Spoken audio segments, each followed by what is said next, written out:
بسم اللہ الرحمن الرحیم۔ معزز سامعین، آج ہم حروف طرفیہ پڑھیں گے۔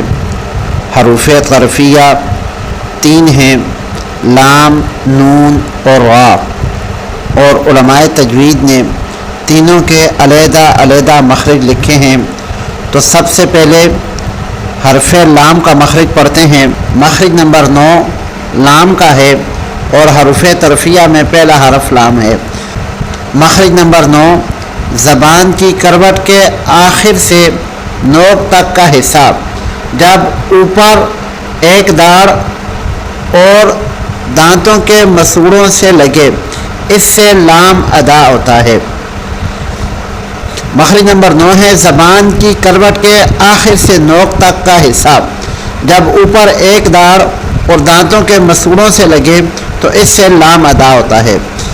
ثنایا، اس کے ساتھ رباعی اور اس کے ساتھ انیاب، اور اس کے ساتھ پہلی دار جو ہے زواحق۔ تو ان چاروں کے ساتھ جب زبان کی نوک اور ان دانتوں کی سیدھ میں جو زبان کی کروٹ آتی ہے اوپر دانتوں کے مسوڑوں کے ساتھ لگے گی تو اس سے لام ادا ہوگا۔ پھر ایک دفعہ مخرج سمجھ لیں۔ دانتوں کی تفصیل آپ نے پڑھ لی ہے۔ ثنایا یعنی سامنے والا دانت، اس کے ساتھ پیچھے والا رباعی اور اس کے ساتھ پیچھے والا دانت انیاب، یہ 3 دانت، اور اس کے بعد چوتھے نمبر پر 3 دانتوں کے ساتھ آگے جو داڑ آتی ہے ضاحک۔ ان چاروں کے جو مسوڑے ہیں، زبان کی کروٹ جب ان کے مسوڑوں کے ساتھ لگے گی تو اس سے حرف لام ادا ہوگا۔ مخرج نمبر 10 نون کا ہے۔ حروف طرفیہ میں سے دوسرا حرف نون ہے۔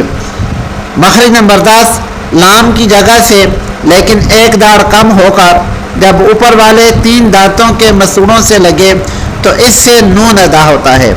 مخرج سمجھا دیتا ہوں میں آپ کو۔ آگے والے جو 3 دانت ہیں ثنایا، رباعی اور انیاب، جب ان کے مسوڑوں کے ساتھ زبان لگتی ہے، زبان کی کروٹ لگتی ہے تو اس سے حرف نون ادا ہوتا ہے۔ مخرج نمبر 11 پڑھتے ہیں۔ مخرج نمبر 11 را کا ہے۔ را جو ہے یہ حروف طرفیہ میں سے ہے۔ زبان کے کنارے کی پشت جب اوپر والے 3 دانتوں کے مسوڑوں سے لگے تو اس سے را ادا ہوتا ہے۔ یہاں 3 دانت لکھے ہوئے ہیں، 3 دانتوں یا 2 دانتوں کے مسوڑوں سے لگے، ثنایا اور رباعی کے ساتھ لگتی ہے تو اس سے را ادا ہوتا ہے، را۔